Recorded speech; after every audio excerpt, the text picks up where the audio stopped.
So it is the last segment of today. Sometimes they say last but not least, but I like to see the perspective of save the best for last.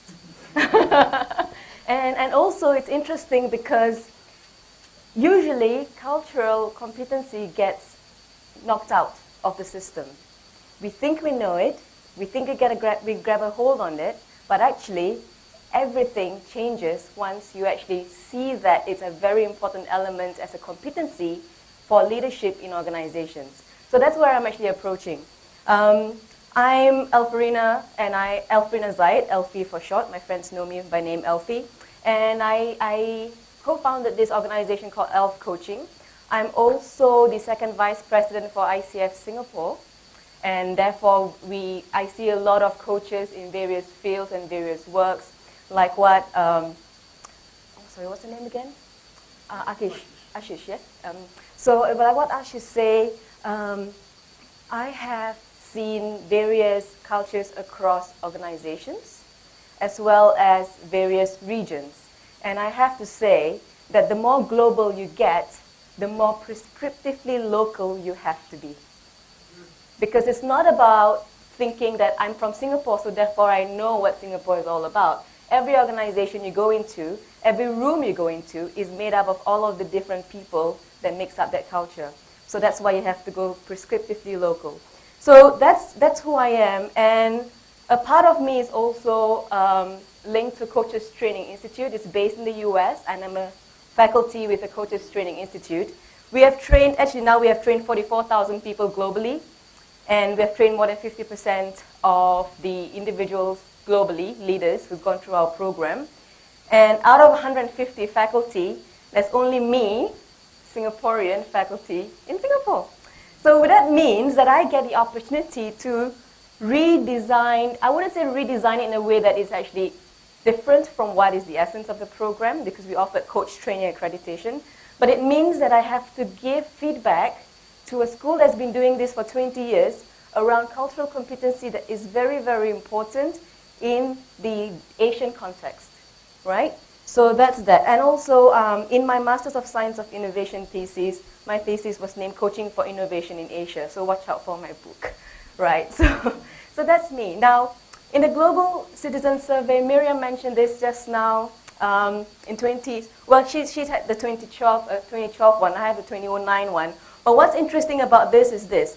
78% want to be a global citizen. 62% do not live in their home country. So what this means is that as we go global, we realize that we are picking up bits and pieces of every culture that you're taking, which means the interesting thing is that the more you need to understand culture, the more you don't know about culture, right? Now, this is my simplistic view of what I think culture is. It refers to the way people think, feel, and act, and it's also the unwritten rules of the social game. And I like to see it as a game, because every board you go into, be it an organization, be it a team, it is a game. You have to know the players in the room, because if you don't know the players in the room, you don't know what rules of the game they're actually engaged in. So you need to know what the unwritten rules are, because if I'm a Singaporean and I've been traveling a lot, my perspective is very different from someone who's a Singaporean who's not traveled globally. And if I've traveled globally, but I've not worked in a cultural context that's global, it's also very different.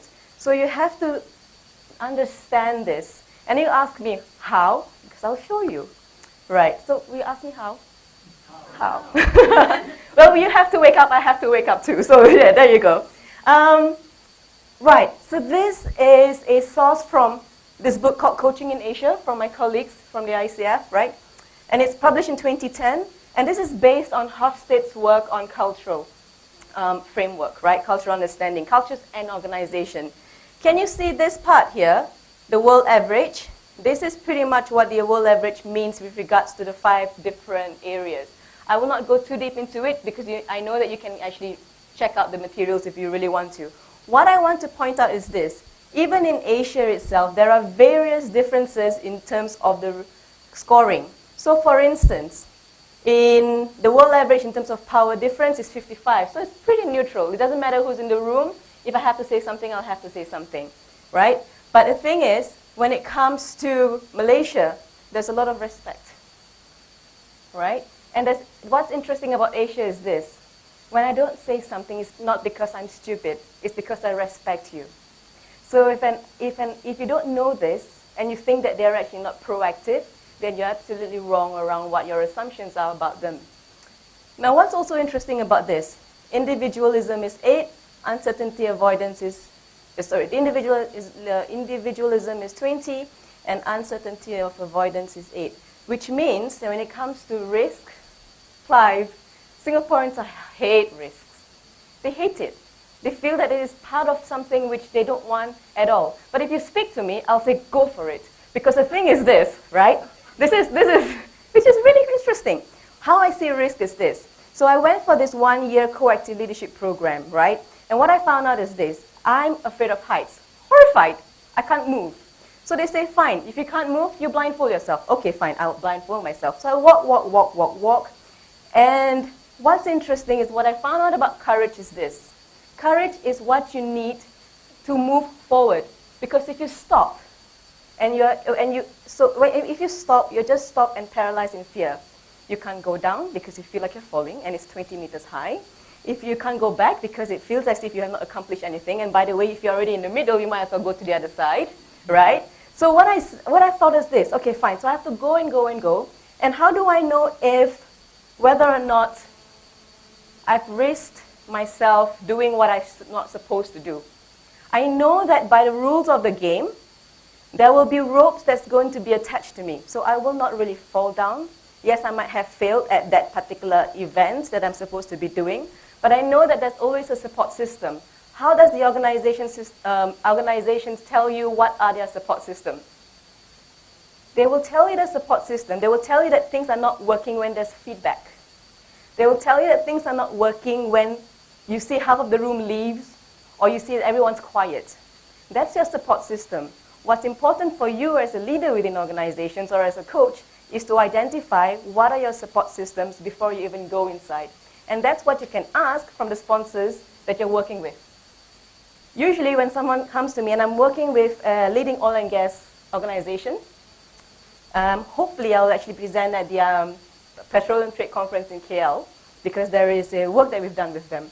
They came to me and they said, I need to actually eradicate work-life balance. This work-life balance thing, can you do a training on it? And I thought, yeah. Okay, and usually when that comes through, it's always about organizational culture, right? Now, what's interesting is this. So Miriam mentioned a lot about senior level management, international mobility, middle level management, a lot of locals and Singaporeans, global level management, and this is an oil and gas leading supplier, a lot of South Asians. So you're speaking different languages at different levels. What I know about them is that it doesn't matter who you speak to. Everyone cares about the relationship that they're in because they are in a relationship and people do business with people. They don't do business with the business entity by itself. So it's very important that when we look at the global practices, and this is one of, you can call it like a change management process. You can call it as an innovation process. I've tweaked it slightly because normally you go in with a setup, you find a journey, right? So you diverge and find out what's going on. There is an alignment, strategy, and then there's action. It's similar to what Sue mentioned about the change curve. Because in terms of the change curve, it goes down this way and then it goes up again. Okay? So we hope that normally it goes from left to right. We know that it usually comes out something like this. And why is culture important? In Asia, we have to know that there is something, the main reason Southeast Asia has held together is through consensus building. I'm sure this is true as well in India. There is some sort of understanding from the society that you're in. It's very strong, right? So what happens here? In terms of relationship, we have to make sure that your relationship is a container for your cultural understanding, right? So what happens in our project with the organization is that we meet them where they are. That's something that we say. If the organization is very, very stoic and very hierarchical, I work with a few associates. So I brought in my most masochistic male guy ever to show that, yeah, I understand where you are. Because come to think of it, seriously, it is about facial expression. It's about how the people perceive you initially. Because you have to meet them where they are. Oil and gas industry are very masculine. If I come inside and say, hi, how are you, and be charming and everything, they probably think, I don't think that she's ever going to go through any of the managers. Forget about the leaders, right? So relationship building is about meeting them where they are. How do you meet them where they are is when you actually check in with them and say, look, this is where I would like to do with you, and this is our agenda. What exactly do you need from me? How can I actually support you in this? And I think where you can support me is this. It's very simple, right? Now, what's next? Okay. What I wanted to show you about the coactive model is this. Someone was mentioning this morning about another model. The coactive model over here, it's about design alliance. I'm just going to go through this portion. Design alliance is about understanding how do you actually design your relationship with the other person or with the group. Simple things like, we're going to go through a 6-month program on human engagement or on competency development. And this program is called leadership development, right? Designing the alliance is with this whole group of people, let's say 20 people, we're going to say, this is where we are at the moment. As an organization, we see that we need to increase coaching as a competency for leadership. Let's just say that. Now, as a trainer, we can say that, well, we are probably experts in coaching, but we're probably not experts in your industry. So what I need from you is to tell me how to make this relevant for you. Now, as the participants, we have to probably tell them, you probably have to come in with a beginner's mind, right? I will see you where you are. I need your help to actually tell me if there's any cultural differences within the organization, if there is something which I need to know about you, if there's something which I said which might actually be rude to you. So that's how you can actually bridge your relationships. Now, respect. Respect is interesting because you go into a relationship thinking and assuming that you respect the other person, you respect the organization. But actually, what's interesting is this. In the West, respect is about research, statistics, and practices. So that's why you have a lot of thought leadership, you have a lot of books from the West, tools and methodologies. In Asia, respect is about experience, wisdom, and relationships. So there will come a point in time when a CEO will come in and say, especially in family businesses, I don't like it this way because we're going to go this way. Now, respect as a coach means that you will have to acknowledge that for this organization, this sort of authoritative leadership has worked thus far.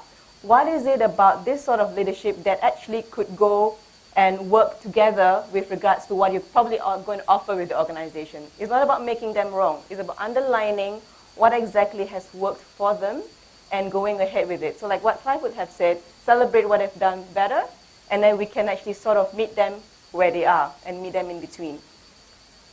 So this is where the setup stage is. So that's where respect is. So in terms of reciprocity, I'm going to show you a very quick